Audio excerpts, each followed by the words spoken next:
برطانیہ میں field marshal Syed Asim Munir کو دھمکیاں دینے والی خاتون کی شناخت کر لی گئی ہے، اور برطانوی قانون کے مطابق کارروائی کا آغاز ہو گیا ہے۔ یہ وہ خاتون ہے جس نے پاکستانی سفارتخانہ کے سامنے احتجاج کرتے ہوئے فیلڈ مارشل سید عاصم منیر کو قتل کی دھمکیاں دی تھیں، اور اسٹیٹ مخالف جو ہے وہ اشتعال انگیزی کی تھی۔ اس پر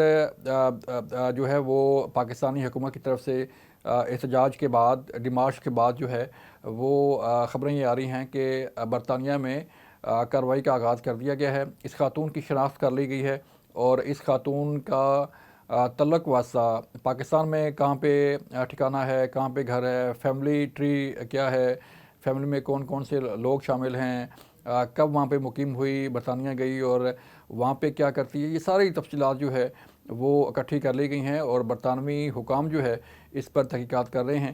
برطانوی قانون کے مطابق جو ہے وہ کارروائی کا آغاز ہو گیا ہے، اور ان لوگوں کی بھی لسٹ تیار کر لی گئی ہے جو اس احتجاج میں وہاں پہ شامل تھے۔ کوئی تقریباً 250 کے قریب لوگ یہ بتائے جا رہے ہیں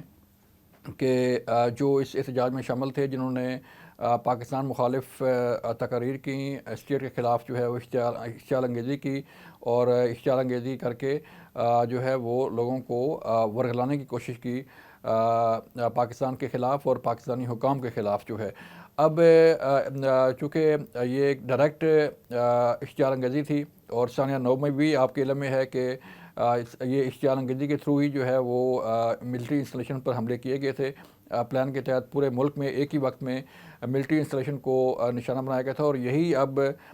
برطانیہ بیڈ فورڈ میں جو ہے یہ احتجاج ہوا، اور احتجاج میں اس خاتون نے ڈائریکٹ نام لے کے جو ہے فیلڈ مارشل کو دھمکیاں دیں، اور فیلڈ مارشل سے متعلق جو ہے وہ دھمکی آمیز تقریر کی، اور لوگوں میں اشتعال پیدا کرنے کی کوشش کی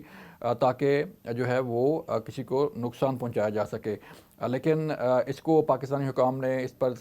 سخت ایکشن لیا، اور ایکشن لینے کے بعد جو ہے برطانیہ کو ایک برطانوی ہائی کمیشن کو ڈیمارش دیا گیا، احتجاج کیا گیا، اور اس احتجاجی مراسلہ میں جو ہے یہ کہا گیا کہ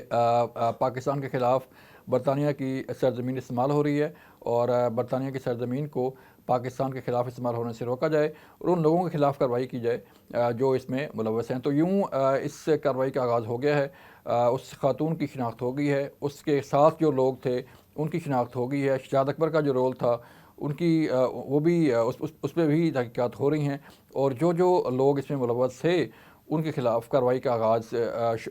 ہو چکا ہے، اور آئندہ چند دنوں میں جو ہے اس سلسلے میں انتہائی اہم خبر جو ہے وہ آنے والی ہے کہ اس خاتون کے خلاف کیا کارروائی ہوئی، کیونکہ برطانوی قانون بڑا سخت ہے اس معاملے میں کہ آپ کسی کو جو ہے وہ کسی کے خلاف اشتعال انگیزی نہیں کر سکتے، کسی کو قتل کی دھمکیاں نہیں دے سکتے، اور نہ ہی کسی اسٹیٹ کے خلاف جو ہے برطانیہ میں بیٹھ کے جو ہے وہ اشتعال انگیزی کر سکتے ہیں، پروپیگنڈا کر سکتے ہیں، اسٹیٹ مخالف جو ہے وہ تقاریر کر سکتے ہیں۔ تو یوں برطانوی قانون بھی جو ہے وہ حرکت میں آ چکا ہے، اور برطانوی قانون جب حرکت میں آتا ہے تو پھر اس کا کوئی نہ کوئی منطقی انجام بھی ہوتا ہے۔ جیسے آزاد راجہ کو کورٹ سے سزا ہوئی جرمانہ کی، اور جرمانہ جو ہے اسے جمع کرانے کا حکم ہوا، اور اب اس خاتون کے خلاف بھی جو ہے وہ کارروائی کا آغاز کر دیا گیا ہے، اور اس کی اسٹیٹ آف پاکستان جو ہے وہ جو ہے وہ کارروائی کر رہی ہے، اور وہ اس کے پیچھے ہے کہ یہ کارروائی کہاں تک پہنچی، کیا ہو رہا ہے، کیا ہونے جا رہا ہے، اور برطانوی قانون کے مطابق کس خاتون کے خلاف جو ہے وہ کیا کارروائی ہوگی۔